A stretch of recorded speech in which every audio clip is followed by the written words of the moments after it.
Hello, everyone. Welcome to the latest installment of our webinar series from 3GNY, 3G Philly, and 3G New Jersey, Jewishness, Activism, and Finding Belonging, the Post-Holocaust Diaspora, and Intersections with Marginalized Communities. The goal of this series is to highlight the very diverse intersections of being Jewish and being descendants of Holocaust survivors in the modern post-World War II era. My name is Lauren Engelman, and I am a very proud 3G, a grandchild and great-granddaughter of a Holocaust survivor. And my grandmother is my beautiful grandma Lily, who is 96 and my inspiration for all the work I do here. Before we dive into tonight's program, we'd love to share a little bit about 3GNY, 3G Philly, and 3G New Jersey for those of you who are new here and may not be familiar. 3GNY is an educational nonprofit for grandchildren of Holocaust survivors and all of our allies and supporters. As a living link, we preserve the legacies and lessons of the Holocaust. Our mission is to educate diverse communities about the perils of intolerance and to provide a supportive forum for descendants of all survivors. 3G Philly and 3G New Jersey, our regional affiliates, work similarly to engage 3Gs and to share their stories in their communities. Excitingly, this important work is not limited to our region. We recently partnered with 3G organizations across the US through Living Links, which works as a national network of 3G organizations working to inspire others to stand up to anti-Semitism and hatred everywhere. Speaking of sharing stories, 3GNY has a fantastic 3G speaker program called We Do, which stands for We Educate. In this 4-week program, grandchildren of survivors learn how to share their stories in a compelling way in school classrooms and also in community groups. Last year alone, our speakers told their stories in over 250 classrooms and various community settings, building personal connection to the lessons of the Holocaust, interacting with over 12,000 students and community members. This impactful work wouldn't be possible without the support of all of you and all of our supporters. A gift to 3GNY of any amount would be very much appreciated. There's a link in the chat below if you are interested in engaging with us tonight and donating. We'll be sending more information about 3GNY and We Do in a follow-up email after the event. Now, to get things started for tonight's incredible event, I'm going to pass things over to Dave Rickhouse, who is the Executive Director of 3GNY. Hi, everyone. Thanks so much, Lauren. And thank you all for being here. I'm really excited for this program tonight. Tonight, we will be hosting an intimate conversation with filmmaker and director Kaye and producer Deana Morenoff, along with showing a sneak peek of their moving film. Together, we'll explore how, as a 3G, Caroline uses her family's story to delve into crucial moments in both family and world history, focusing beyond what was lost through war and changing occupation onto what was reclaimed, generated, and grown.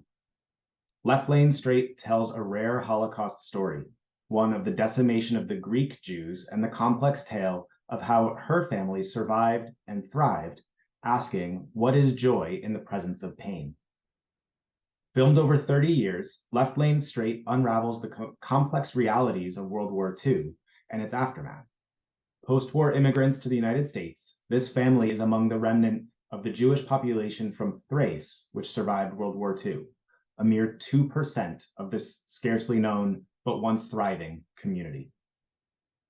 In the spirit of our Jewishness, Activism, and Belonging series and amplifying diverse stories, we're thrilled to share this unique story of Sephardic Jews and the aftermath of the Holocaust in the Balkan region of Europe. This project also has really special significance for me personally, having grown up in the same town as Caroline. Hi, everyone from Poughkeepsie. It's great to see so many of you here. And Caroline and my sister Gila were friends. And also having myself met Deana, a close friend of my brother Jacob's, last year at Jacob's wedding. One of my favorite aspects of this job that I have the great fortune of doing is that everything we do at 3GNY has personal resonance for me and my family.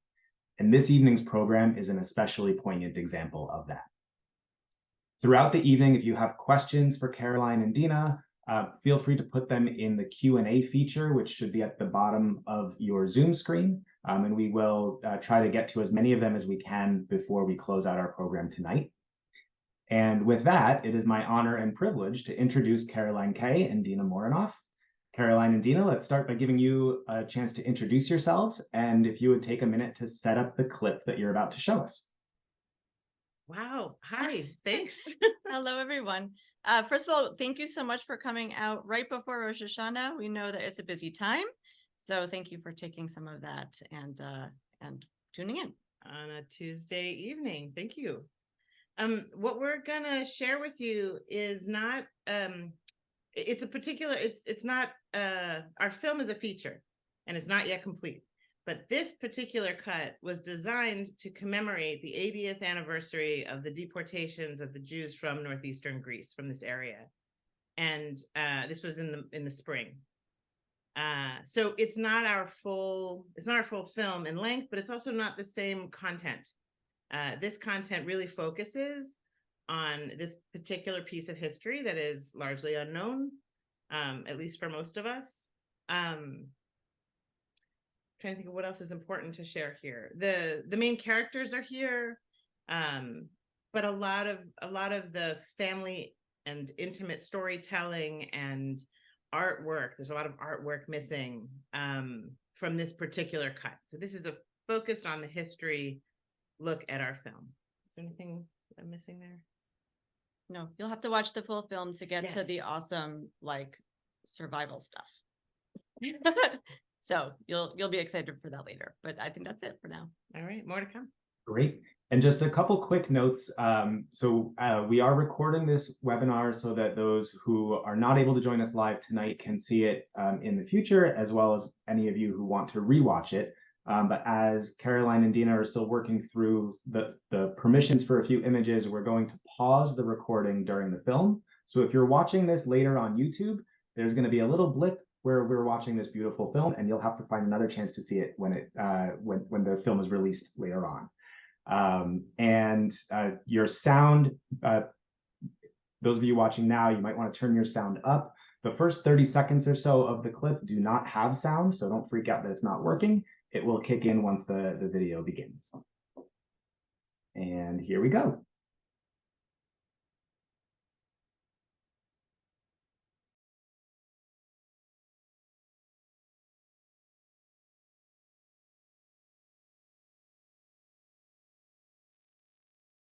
Wow, my breath is completely taken away every time I watch that sample. I'm so moved by your family story, and I'm so grateful to have learned about your family story. So thank you both so much. Thank you, Caroline. Thank you, Deana.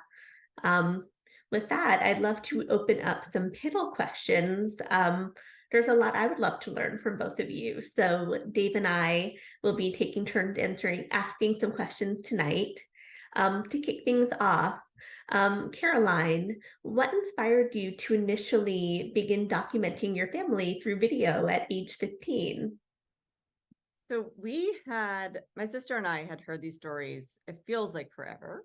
And when I was 15, my father actually got one of those enormous, huge video cameras that used to sort of wear a whole pack and then really big.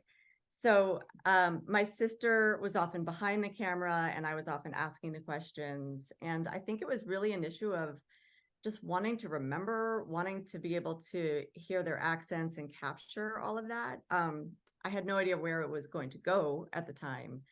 But I do remember having this gut feeling of just wanting to have it all down. I love that. It definitely sounds like it's been a big inspiration in your life to kind of capture these stories and also add color to some of these stories that may be forgotten. The title of the documentary is pretty unique. How did you come up with the title Left Lane Straight? So Left Lane Straight is a broken English phrase that a lot of people use in my family. My Theo Peppo, when they got to America and they would have Tuesdays off, this family, Spoiler alert, spoiler alert, they come to America. the family would get together and go somewhere every Tuesday, and often it was Sunken Meadow. And I guess a direction that he would say is, he meant to say was go in the left lane and go straight, but he would say left lane straight, which sounded ridiculous to all of us. And somehow when we told directions, we always used it. But I started seeing it as this metaphor for sort of moving forward, and that if you just continue to move forward, even if it might not be the path that you expected, you'll get there eventually. So that was a bit of my long-winded explanation. I love that. That's because it's a bit of the character of how you got to know your family, and how that continues to, how you continue to carry that on in the directions that you give to people.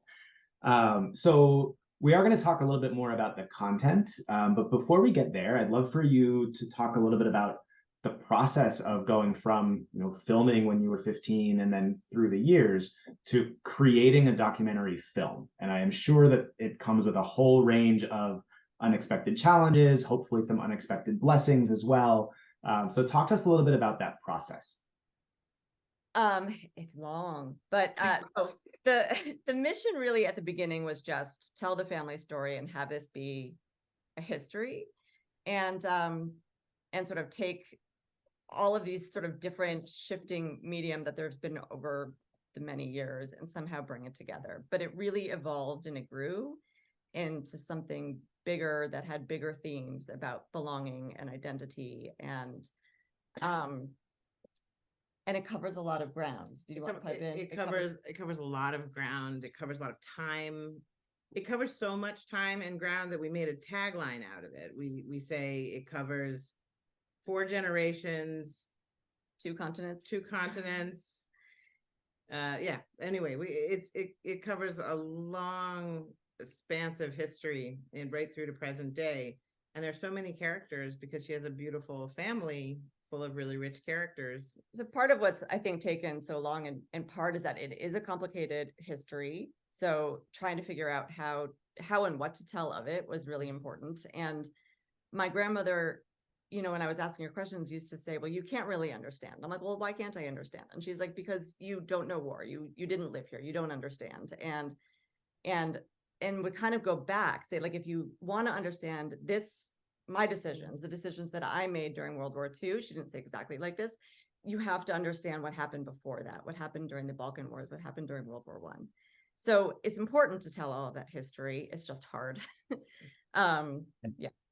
And that, I mean, as you said, it's a tremendous amount of time and personal story as well. And so I'm wondering, as you were, taking all of this footage and all of this information and trying to figure out how to pare it down into one narrative, were there kind of broad stroke editing guidelines that you used of what to include and what not? Or was it kind of lay it all out and see what happens?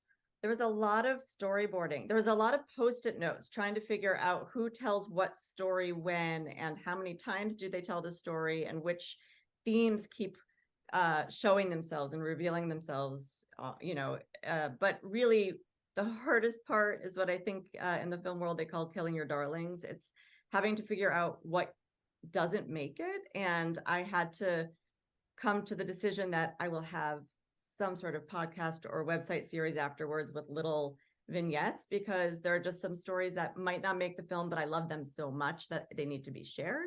So they will be shared, perhaps not in this particular film. Part of the tension here is that you have this piece of history, and then you have this family, one of very few who can tell about it. And what's particularly rich about that is that Caroline's family separate into the different areas that the story covers.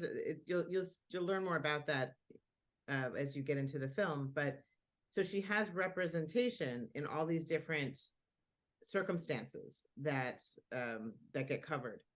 So how do we cover it all? Well, we can't, but we'd really like to. And so most filmmakers who lay eyes on this say, oh, you just have to cut it. Just get rid of it all. It's distracting. And we're going to stick with one character that's going to help us. And every time we try, we keep coming back to this. We have this huge, vibrant family whose story really does splinter out into all these really important pieces. And so we're chipping away at it like an ice sculpture. I like that metaphor, that image. And also good to know that once we see the full film, that there might be more coming afterwards in the form of another project. And but we're getting ahead of ourselves a little bit. And Deana, thank you for adding your perspective in. Can you tell us a little bit about how you got involved in this project and with Caroline? I think I stalked her. So we were both going to BHA, and I think Rabbi Brent said to me, you know, you got to meet Deana. She's Turkish Jew. I think he said you were Turkish Jew. That's true. And I was like, oh my gosh, you're not a Sephardic person. And I got so excited. And then I found out she was a filmmaker. I'm sorry that I'm answering the question for you, but people had, you know, there are a lot of filmmakers in this area, and a friend of mine, Ivy Mearpole, who's a director of some really amazing stuff, had given me advice really early on, which was, don't let someone take over your project. This is your personal story. Find somebody who's going to work with you to tell the story, who's not going to be like, what I would do with this film. And Deana was definitely that person who would be more midwife and help get my gobbledygook into something that, you know, could actually be a film. And a collection of legal pads and a lot of pens. We took lots of notes.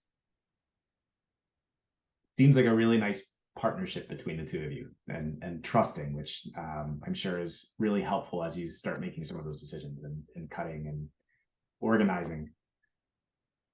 Yeah. So Caroline, you talked in the clip about growing up in an Ashkenazic-centric community, which I mentioned earlier was my community, and so surrounded by all the bubbies included my bubby. And so I'm wondering if you can tell us all a little bit more about how your Jewish upbringing felt different from those around you, and maybe how your family's experience, how you think it was different from both from the Ashkenazi Holocaust survivors, but also from other Greek Jewish immigrants who may have been in the community. Right. So I should say I'm a proud hybrid. I'm from a mixed marriage of an Ashkenazic father and a Sephardic mom. Though I didn't have grandparents on my father's side. They died young. So I really only experienced the Nona and Nono. But I grew up, and I still go to Temple Bethel in Poughkeepsie, shout out. And I don't think I realized at the time, and it might not even call itself an Ashkenazic synagogue, but like now, having experienced the world, I realize it is, and I love it. I mean, I love the melodies and all of the traditions, but I do remember being in Sunday school and hearing all of the stories, or having the Holocaust education, and just thinking like, where are my people? Like, where are my stories? And I remember as a kid, like literally, like my little activist elementary school brain was like, well, when I grow up, there's going to be stuff about my history in the Sunday schools. And I think that's where it started. I mean, the food that my family ate, the language they spoke, and their history, none of that was represented in the education that we got, or the stories that my friends were sharing. In terms of their experience, I mean, it's interesting that the big wave of Ottoman Jewish or Greek Turkish Jewish immigration to the US was really World War I. That's when everybody should have come, frankly.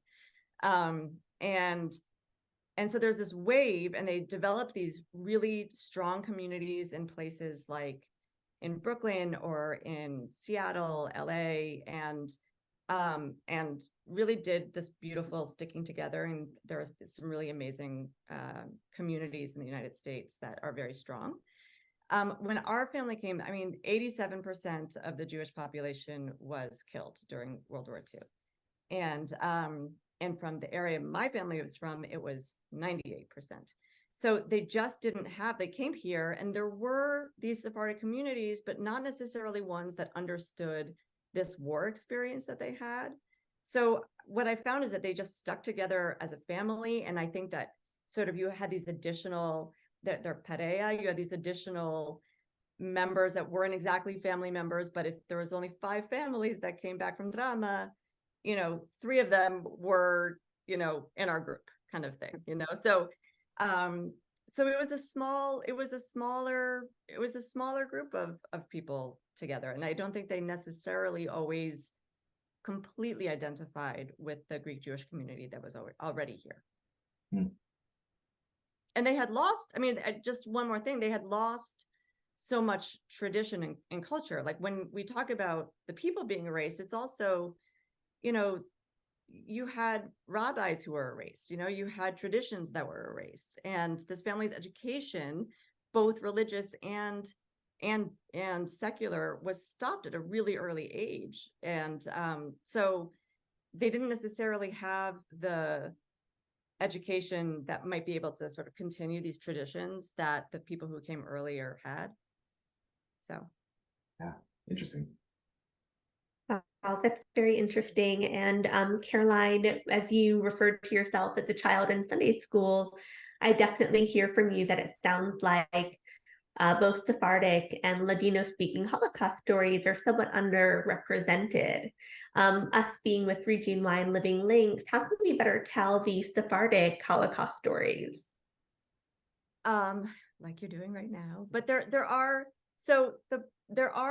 people who so the areas of Greece were split into these three sort of areas of occupation during World War II. There was the Bulgarian zone, the German zone, which was in the middle, plus they had Athens, and then the Italian zone. And really, depending on where you lived, you had different survivor rates.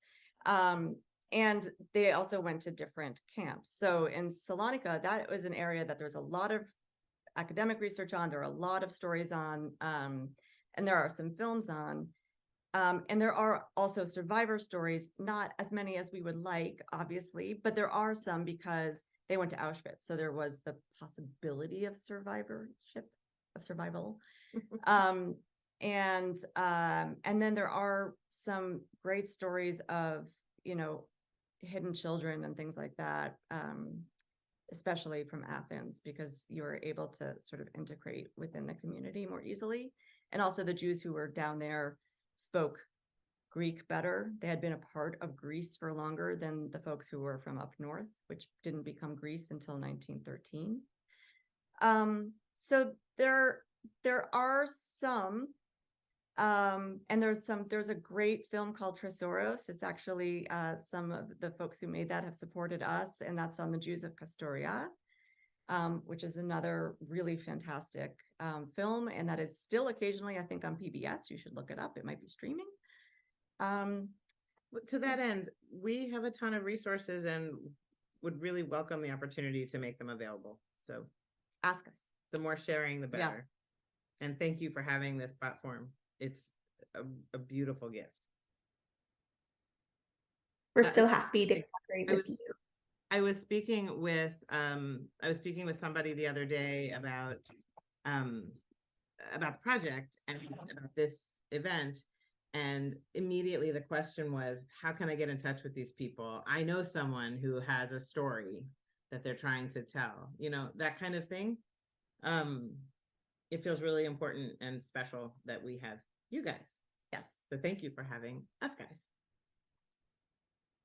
It's very special, and there's such a special bond when you meet any Jew from around the world, and especially being a 3G, meeting 3Gs with all different stories. That's really the crux of why we're all here, while we're all volunteering. Something that really made this film, or at least the clip of the film, unique to me were the colorful threads throughout the film, Deana and Caroline. I'd love to hear a little bit about that vision and why that was important to you as an artist, but also as filmmakers. So I've always needed to interact with all of the things around me as I learn more about it. And this project has been so many things. I mean, in college, I was writing, there's been photography, and I started feeling, especially because there's this tapestry of material that we're using, I started thinking about embroidery and thread, and the fact that my grandmother did all of these things, and that she brought her trousseau, her what is the American word for that? What's the English word for that? The stuff, Dowry. the dowry, or like the stuff that you take with you to, you know, to your marriage. She brought that along with her on her escape to, you know, like through the German occupied Greece to southern Greece. it just felt like I was connecting these generations, and also sort of also bringing dignity back to some of these people whose lives were taken. So my grandmother only had 2 photos, one of her mother and one of her father, but they were Bulgarian ID photos. And they're like absolutely depressing looking photos. This is not her. This is a different one, but no, this is my grandmother's father. yes, here we go. And so they were tiny. And so I decided that I was going to bring sort of life back to them. I was going to give dignity back to them. And there's sort of a closeness that you feel when you're stitching, which is a very slow process. You're really looking at what they're wearing, what they've chosen, what their facial features are. It's just, it feels really beautiful. And yeah. Let me do it one more time. I love this one. Oh, I have another one Wow. here, just real quick. This is the Grand Rabbi, as my Theo Peppo said, of Kavala. And there's the only evidence of, I mean, other than the fact that he didn't come back, I think the only evidence of his death was my family seeing him on the train. So, yeah. Really, just so, I mean, the stitching is so beautiful, and several people have commented in the Q&A and in the chat about that as well. And I mean, it brings the photos to life, and it brings the memories to life, which is it's stunning. Thank you. Yes.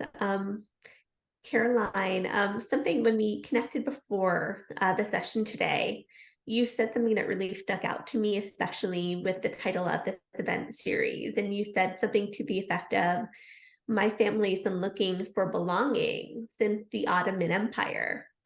I wanted to touch upon that, and I wanted to I would love to hear a little bit about that journey to finding belonging and the concept of being Jewish, Greek, and now Americans and American Jews. I'd love to hear about that journey to finding belonging if you were able to share. Well, it's a bit different for everyone, I think. And I think that's something I've discovered along the way of this film, is that we're all sort of figuring it out as we go. And I have one cousin, my cousin Daisy, who decided that her reclamation of this family history and the story was to apply for Spanish citizenship, and she got it. And she speaks, you know, Spanish and Ladino and Greek and English, and has really embraced that part of herself. And for me, you know, I still love my Ashkenazi melodies, and I'm never gonna not love them. But I've always, I think, every life cycle event that happens in my life, I try to find some Sephardic tradition, ritual that I can infuse and add. And even if I didn't necessarily learn it from my grandmother, I retake, you know, I try to figure it out.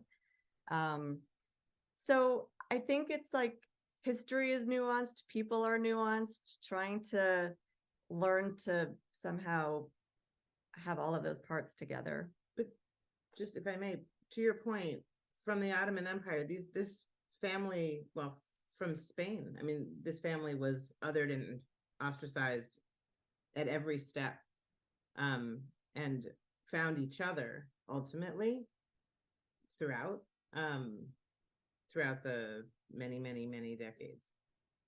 And I also think, I mean, I think it's easy to, I think we all do this, put labels on ourselves, right? Like, you know, I'm a Greek Jew, or I'm a whatever it is, an American Jew.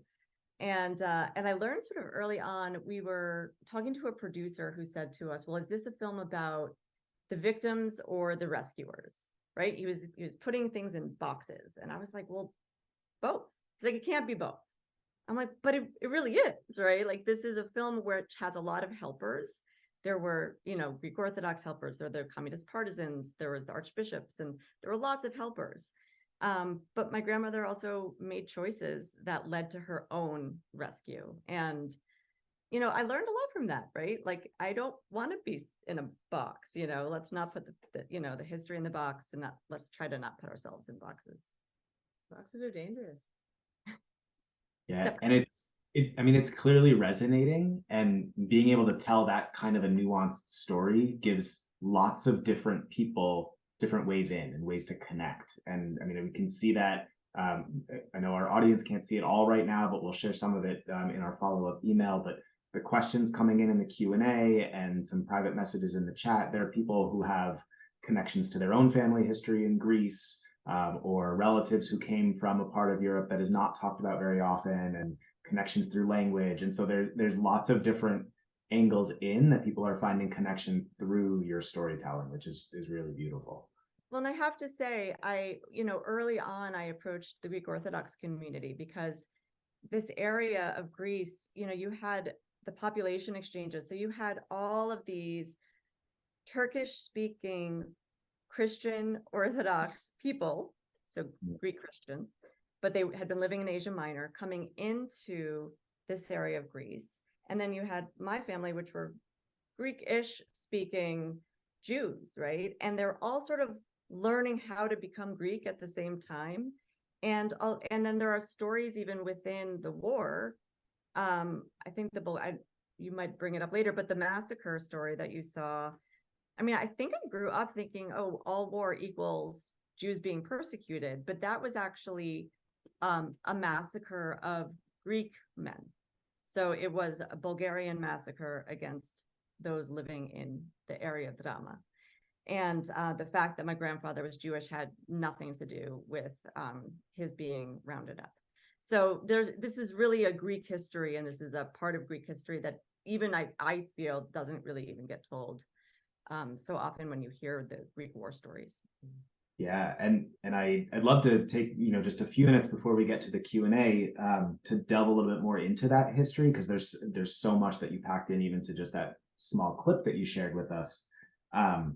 And Bulgaria is often noted in Holocaust history, is sometimes talked about as being righteous because they didn't murder their local Jewish population. But what you have shared and through your family story, that didn't translate to the Jews from Greece. And so how do you and your family kind of unpack that historical inconsistency or the different ways that that Bulgaria has been viewed? I mean, frankly, I think that even my family was confused about it when I was growing up and I was asking those questions. I sort of heard sort of differing viewpoints, but really what I've come to understand is that Bulgaria was and still does whitewash their history. There's a lot of whitewashing that has gone on. And I mean, it is true that they did not deport their own Jews. They did, however, have incredible laws against them, and then they rounded them up from the cities and they concentrated them into smaller rural areas. All of the men were taken and put into forced labor, and it wasn't until like the very last minute that they were saved, not because of political leaders as much as citizens. But this whitewashing really took place, I think, because they became communist after World War II, and so a lot of the archives were sealed, and they were creating their own narrative afterwards. Though the whitewashing continues to today. Right. But they were one. I mean, this Dannecker, who is known as the German Theodor Dannecker, he was known for organizing the French, the what is it called? It was the big roundups in Paris. He was the Vélodrome d'hiver. It was the big roundups that were in Paris. He was in charge of that, and he sort of created the same kind of script for this area, in which first you create aliens out of the Jews, right? You make them the other. And in the case of the Jews from the occupied territories, they, in 1941, created a law that none of those Jews in what is now North Macedonia and northeastern Greece were allowed to become Bulgarian citizens. So even though they weren't deported until 1943, in 1941, their fate was already decided because they were no longer responsible for these Jews. And when you look in the archives now, you see that the Bulgarians were in charge of this deportation. They sold and stole and sold all of the Jewish goods in order to pay for the deportations, and they were 100% involved in the rounding up and sending off. So yeah, this is still a little intense. I guess I would Yeah, say you can, great citizens who are very aware and like to push against this whitewashing, I would say. yeah. I mean, you can see Lauren and I shaking our heads in disbelief because it's hard to hear and not something that is talked about as often as some of the other aspects of the Holocaust history that we know better. Absolutely. And like many folks in the chat, I had the same, that was one of my burning questions for you. I had heard this about Bulgaria. They saved their Jews, and this kind of goes against that narrative, but that's why sharing history is so important. And one more question about the Holocaust story, and then I'm going to have Dave close things out with a few Q&A questions and also about next steps for the film. In regards to the deportation, it's truly shocking that 100% of those deported to Treblinka did not survive.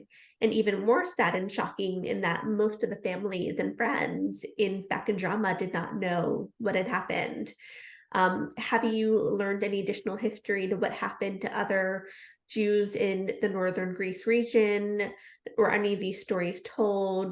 Did you learn any additional history? Did your grandparents learn anything in the years following the Holocaust? So my grandmother died not knowing, which was a little, I realize now that probably we could have, because I think at that point archives had been opened up more, but we didn't really have the internet in the same way that we do now. And also, it's interesting because there are some documents that, when the folks from the labor camps, the Bulgarian labor camps came back and they were trying to reclaim some of their family property, they needed death certificates. At that time, people didn't know what had happened. So the assumption is that they were drowned in the Danube. So there became this, on death certificates, you would say drowned in the Danube. There was no witness to that. It was just an assumption at the time. So you have these sort of historic records that aren't actually true. And so it gets a little bit confusing. But the archives show that there was definitely a plan. I mean, in drama, they were rounded up on March 3rd and 4th, I believe. They were sent into Bulgaria to a town called Gorma, where they were seen by people. They were witnessed. They were witnessed by the uncles, the great uncles that I have that were in the labor camps. There are photographs of them getting onto these boats that was in Lom, which is on the Danube in Bulgaria. And at that point, they were sent to Vienna and handed over to the German authorities there. And there's one witness who survived, a non-Sephardic Jew who survived. I think there may have been 67 survivors from Treblinka total. And one saw trains coming with Greek Jews. So that's definitely what happened. It's a little, archives and records of specific people, we don't have full records of that, but there was a straight up plan. So thank you, Caroline.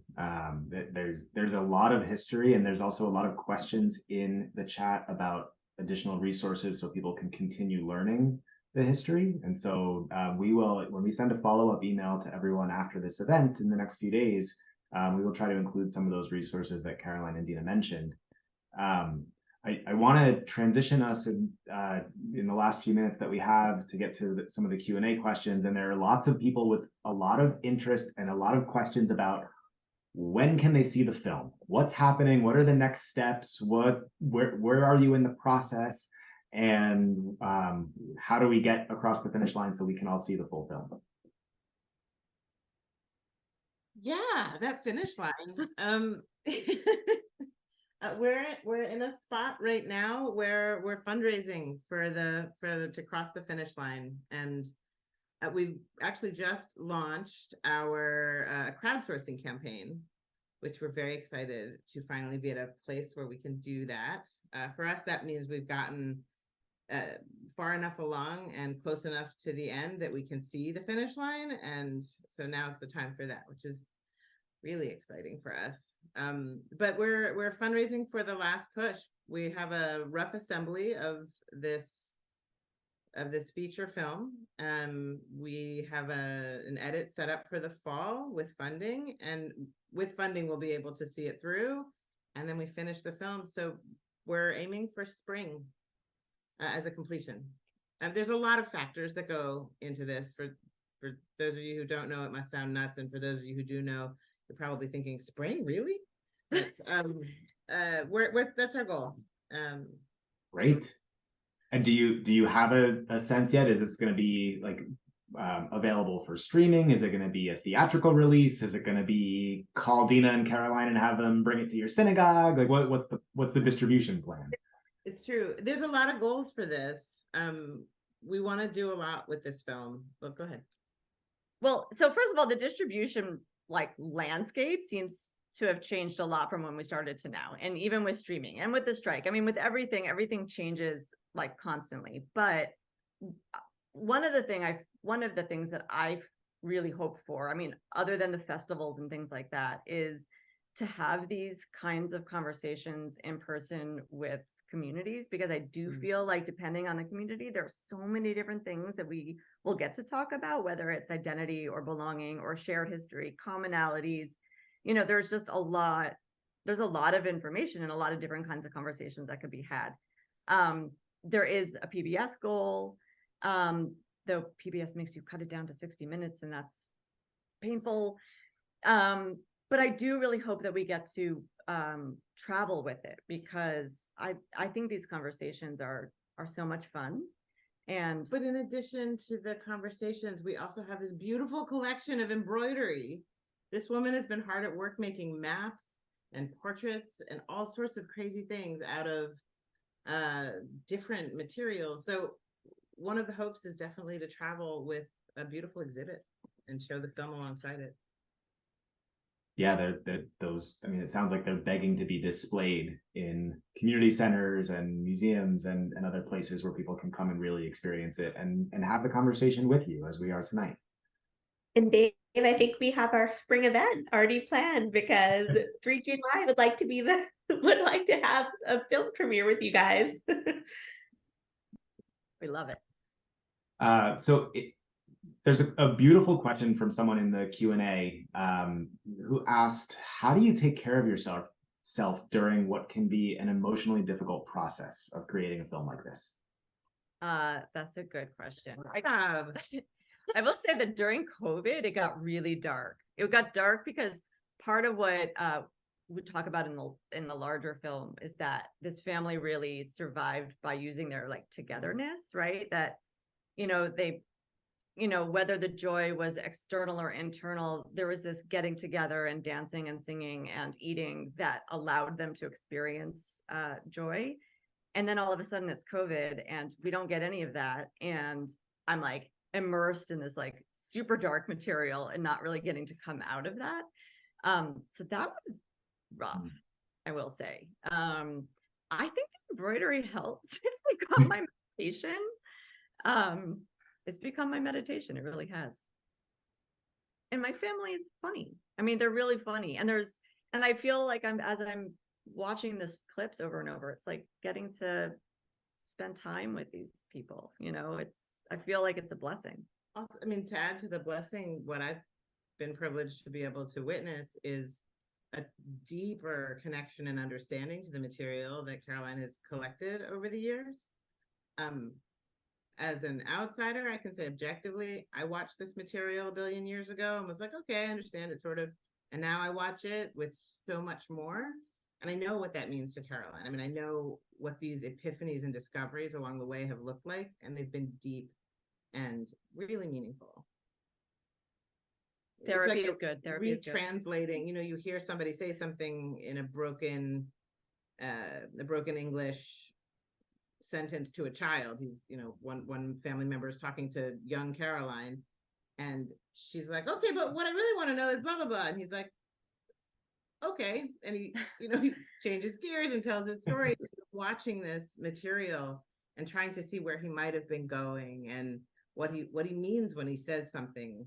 And what I didn't hear as a kid, there have definitely been moments where I'm like, ooh, I wasn't really listening. Then really guilty about it. And then thinking, oh my gosh, Caroline, you were so young. What don't be so hard on yourself. But there is that sort of weird interaction with some of the film, which I'm there, I'm asking the questions in a minute. I don't even remember doing some of it. So plus the context, you didn't have it. Right. As your and you were listening as a 15-year-old, and when you go back and listen as your adult self now, we hear different things. And I mean, that's part of the process, I think, of revisiting these stories and this family history time and time again, is because we always draw something new from it. Right. It's a huge piece of this process, I would offer. I'm going to ask a question from Esther, but I'm going to make it for both Caroline and Deana. To both of you, do you speak Ladino? And then did your family or any of the survivors on Caroline's side speak Ladino when they came to the States? They all spoke Ladino. And while I understand a lot of it, first of all, I realized I really only understand the kind of Ladino that is from that particular region, because people spoke Ladino all over the Ottoman Empire. But if you get somebody speaking Ladino from Morocco, it sounds very different than those coming from Ottoman Turkey, let's say. And they speak it nice and slowly. And I always know when there's like a word that's Turkish or Arabic, because I'm like, I don't know that one. And I have certainly, there are like phrases and things like that that we use. But I don't speak. But there are so many amazing teachers who are actually teaching it now, which is really cool. This guy named Brian Kirshen, he's actually an Ashkenaz. He's at the University of Binghamton, and he teaches Ladino online. Take classes. My experience with Ladino is my grandmother grew up. I grew up with my grandmother speaking it all the time, but I was told it was Spanish. And I had plenty of context for Spanish and no context for Ladino. I'd never heard of it. And through this work with Caroline, I remember calling my father like a year into it. I was like, Dad, she didn't speak Spanish. No, he was like, Spanish, Ladino, I don't know. No, they called it Espanol a lot. I mean, that is what they called their Ladino is sort of a weird phrase that we use now. Some people say Judeo-Spanish. It's kind of complicated. To me, it feels extremely culturally rich and really exciting and important. And my dad was like, I don't know, it's just the language they spoke. That's great. Ladino has its own awesome story, and we'll get into that. Yeah. And there's a really rich history and culture of Ladino and Ladino literature and Ladino songs and Ladino, a whole bunch that we could do a whole other program on Ladino history and culture. So unfortunately, we only have time for one last question. So those of you who are out there who submitted questions in the Q&A that have not been answered, we will be sending away, or you have in the chat, the website for Left Lane Straight. If you have a burning question, please feel free to reach out to Caroline and Deana directly, or to respond to 3GNY's email, and we will pass those questions along to them as well. But before we wrap up, for both of you, Deana and Caroline, what do you hope that our audience tonight and viewers of the film, what do you want them to walk away thinking or feeling or doing after being part of this experience with you? What's one takeaway that you want people to have? I want people to go and start recording their family immediately. It doesn't matter even what you're asking necessarily. You know what I mean? It doesn't matter what you're asking. And I feel like as a 3G, right, as that third generation, I got to be super nosy and like poke at them a lot, and I didn't realize if I was pushing buttons necessarily, which didn't always turn out perfectly. But it's like there was permission in some ways as like, the young grandkid to ask questions, and they answered them, and I didn't really think there would be any other possibility. And so I feel like I'd really love people to just go and start interviewing everyone around them. Ask questions, even if it's just a voice memo. You know what I mean? Like, we've all got these video cameras with us all the time now. I think the thought that just went flying through my head. we have these opportunities, and some of us have people that we can go and talk to, and some of our family members are long gone, but we do have memories, and they can be reopened and re-examined, and the context is exciting and powerful. Oh, somebody had asked us right at the beginning, well, why your Nona? And it's not even my Nona, and I was super defensive. I was like, well, because her Nona, that's why, just because. And it's taken us years to come up with an answer that I find super satisfactory at this point, which is, for one, it's not just her Nona, your Nona, anybody's Nona. Ask some questions. And then the other side is her Nona, because her Nona represents a piece that connects to a lot of other pieces that we don't get to hear about otherwise. And so I hope that what you walk away with is a curiosity to find out more about these nuanced pieces, whether it's in this history or in another history or in present day. The impact of these nuances, I think, is pivotal. Agreed. Very powerful. What a way to close out tonight's session. Thank you all for joining us today. Thank you, Deana. Thank you, Caroline. Thank you, Dave. To learn more about the film, please go to www.leftlanestraight.com. Deana, do you want to jump in with something? No, I want to remind you all that we've just launched our crowdsourcing campaign. Please show us support.